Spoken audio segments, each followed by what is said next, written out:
ओम नमः शिवाय। श्री शिव महापुराण शतरुद्र संहिता अध्याय 260। शिवजी के भिक्षु वर्यावतार का वर्णन। हे मुनिश्रेष्ठ, हे विप्र, अब मैं शिवजी के उस अवतार का वर्णन करूंगा जिसे किसी नारी के संदेह का निवारण करने के लिए उन्होंने अपने भक्त पर दया करके ग्रहण किया था। उसे आप सुनिए। विदर्भ नगर में धर्मात्मा, सत्यशील तथा शिव भक्तों से प्रेम करने वाला सत्यरथ नामक एक राजा था। हे मुने, धर्म पूर्वक पृथ्वी का पालन करते एवं शिव धर्म से सुखपूर्वक निवास करते हुए उस राजा का बहुत सा समय बीत गया। किसी समय उसे नगर को अवरुद्ध करने वाले बहुत सी सेना से युक्त तथा बल से उन्मत्त शाल संज्ञक क्षत्रिय वीरों के साथ उस राजा का घोर युद्ध हुआ। उन शाल्य वीरों के साथ भयानक युद्ध करके नष्ट हुए पराक्रम वाला वह विदर्भराज दैव योग से उनके द्वारा मार दिया गया। शालुओं के द्वारा रणभूमि में उस राजा के मारे जाने पर उसके बचे हुए सैनिक भय से व्याकुल होकर मंत्रियों के साथ भाग गए। हे मुने, उसके बाद उस राजा की गर्भवती रानी शत्रुओं के द्वारा घिरी हो जाने पर रात्रि के समय बड़े यत्न से नगर से बाहर चली गई। शोक से संतृप्त वह रानी राजधानी से निकलकर शिवजी के चरण कमलों का ध्यान करती हुई पूर्व दिशा की ओर बहुत दूर चली गई। इस प्रकार शिवजी की दया से सुरक्षित हुई वह रानी नगर से बहुत दूर जा पहुंची और उसने प्रातःकाल के समय वहां पर एक स्वच्छ सरोवर को देखा। वहां आकर राजा की उस सुकुमार पत्नी ने शोक से व्याकुल हो विश्राम के लिए उस सरोवर के तट पर एक छायादार वृक्ष का आश्रय लिया। वहां पर रानी ने देववश शुभ ग्रहों से युक्त मुहूर्त में सर्वलक्षण संपन्न दिव्य पुत्रों को जन्म दिया। उसी समय भाग्यवश प्यास से व्याकुल हुई उस सद्योजात शिशु की माता वह रानी ज्यों ही जल लेने के लिए सरोवर में उतरी कि जल में स्थित ग्राह ने उसे पकड़ लिया। भूख और प्यास से अत्यधिक व्याकुल तथा पिता एवं माता से रहित वह नवजात बालक सरोवर के किनारे रोने लगा। हे मुने, उत्पन्न होते हुई भूख प्यास से व्याकुल हो रोते हुए उस नवजात शिशु पर सर्वांतर्यामी तथा सर्वरक्षक वे महेश्वर दयाद्र हो उठे। उसी समय कष्ट दूर करने वाले भगवान के द्वारा मन से प्रेरित की गई एक भिखारिन वहाँ अकस्मात आ पहुँची। अपने 1 वर्ष के पुत्र को लिए हुए उस विधवा ने उस रोते हुए अनाथ बच्चे को वहाँ देखा। हे मुने, उस बालक को निर्जन वन में देखकर वह ब्राह्मणी अत्यंत आश्चर्यचकित हो अपने हृदय में बहुत विचार करने लगी।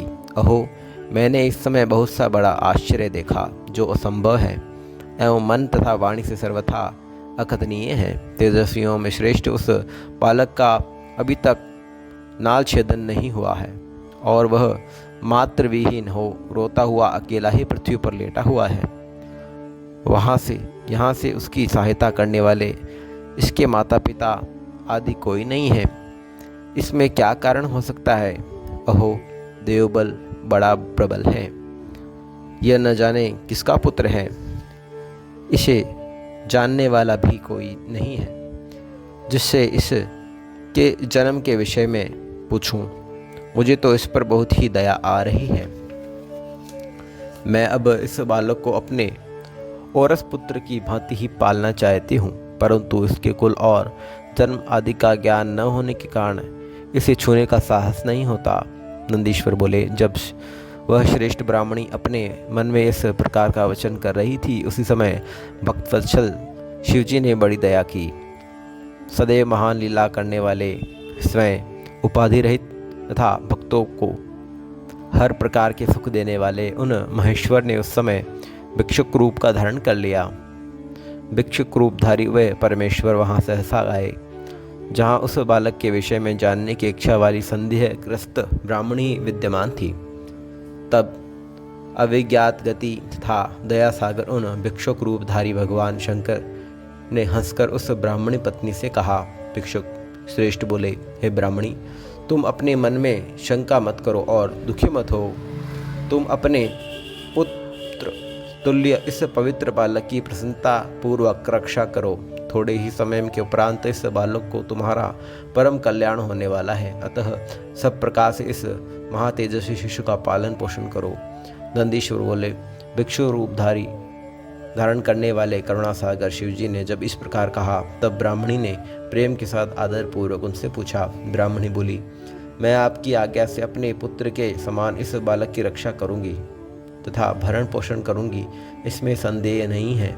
आप मेरे भाग्य से ही यहाँ पधारे हैं, फिर भी मैं अपने सत्य विशेष रूप से जानना चाहती हूँ कि यह कौन है, किसका पुत्र है और यहाँ आए हुए आप कौन हैं।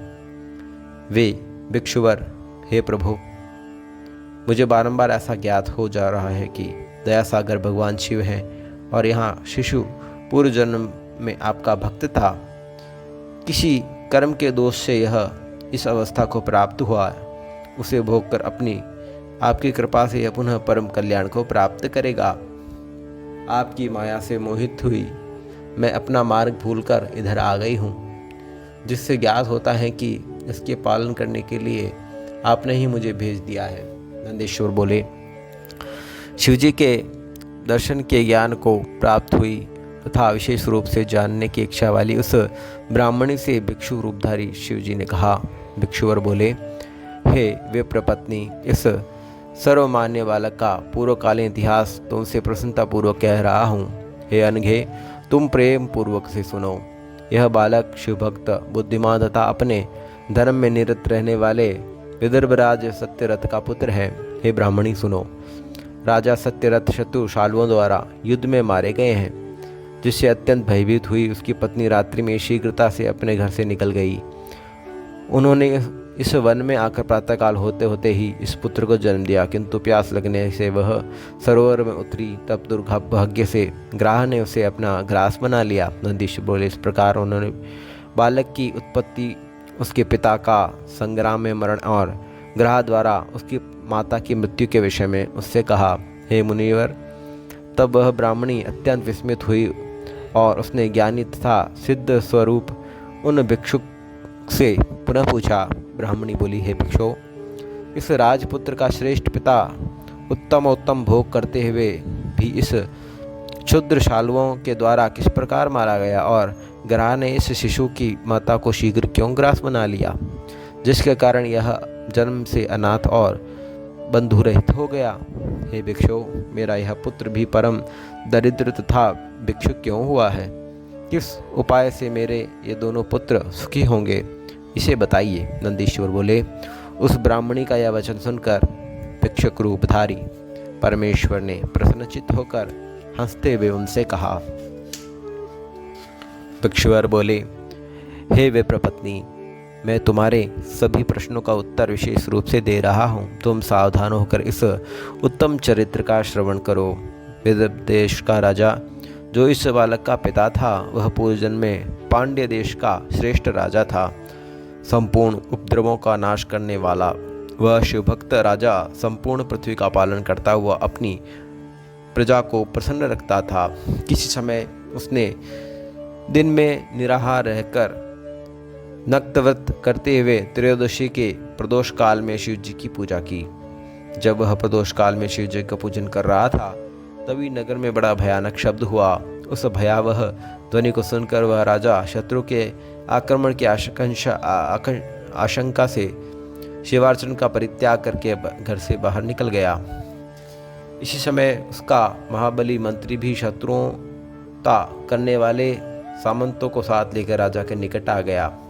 अत्यधिक क्रोध से व्याकुल राजा ने उस शत्रु सामंत को देखकर बिना धर्माधर्म का विचार किए निर्दय के साथ उनका सिर कटवा दिया। इस शिव पूजा को समाप्त किए बिना ही वह अपवित्र तथा नष्ट बुद्धि वाले राजा ने रात में प्रेम पूर्वक भोजन किया, जिससे वह मंगलहीन हो गया। इसके पश्चात इस जन्म में वह विदर्भ देश का शिवभक्त राजा हुआ, किंतु पूर्व जन्म में शिवार्चन में होने वाले पाप के कारण शत्रुओं ने राज्य सुख भोग के समय ही उसका वध कर दिया। पूर्व जन्म में जो उसका पुत्र था वही इस जन्म में भी हुआ है, किंतु शिव पूजा के व्यतीत क्रम से यह सारे ऐश्वर्य से रहित है। इसकी माता ने पूर्व जन्म में अपनी सौत को छल से मरवा दिया था। उस पाप से इस जन्म में उसे ग्राह निकल गया। हे ब्राह्मणी, मैंने इस सब का सारा वृतांत तुमसे कह दिया। भक्तिपूर्वक शिव जी की अर्चना न करने वाले मनुष्य दरिद्र हो जाते हैं। तुम्हारा यह पुत्र पूर्व जन्म में श्रेष्ठ ब्राह्मण था। इसने यज्ञादि सत्कर्म किए नहीं, किंतु प्रतिग्रहों को लेने में ही अपना जीवन बिता दिया। हे ब्राह्मणी, इसलिए तुम्हारा पुत्र दरिद्र हुआ है।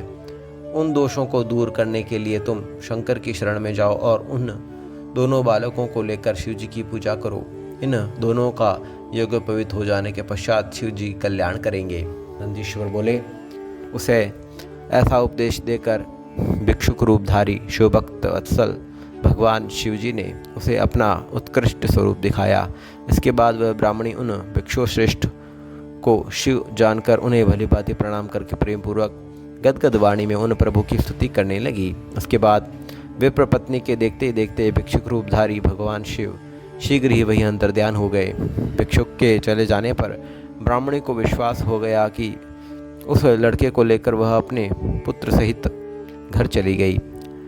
एक चक्रा नामक रमणीय ग्राम में निवास करती हुए वह ब्राह्मणी उत्तम अन्नों से अपने पुत्र तथा राजपुत्र के पालन करने लगी।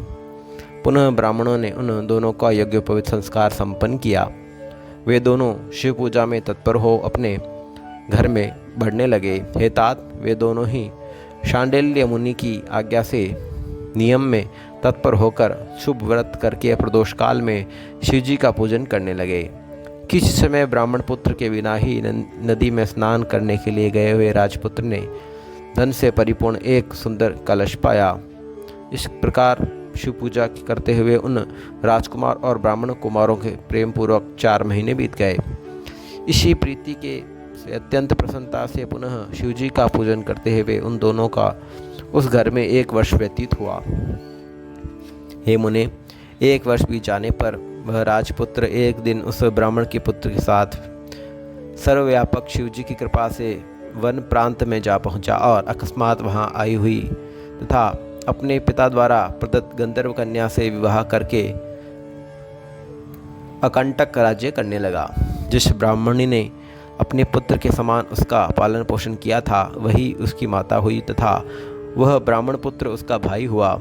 इस प्रकार शिव जी की आराधना करते हुए धर्मगुप्त नामक वह राजपुत्र विदर्भ नगर में उस रानी के साथ सुखोपभोग करने लगा। हे मुने, इस प्रकार मैंने शिव जी के भिक्षुवर्यावतार का वर्णन आपसे कह दिया, जो धर्मगुप्त नामक राजपुत्र को सुख देने वाला था। यह आख्यान निष्पाप पवित्र करने वाला महान धर्म, अर्थ, काम और मोक्ष को साधन एवं संपूर्ण मनोरथों को पूर्ण करने वाला है। जो सावधान होकर इसे नित्य सुनता अथवा सुनाता है वह समस्त इच्छित भोगों को भोग कर अंत में शिवपुर में जाता है। ओम नमः शिवाय। श्री शिव महापुराण शतरुद्र संहिता अध्याय 260 संपूर्ण हुआ।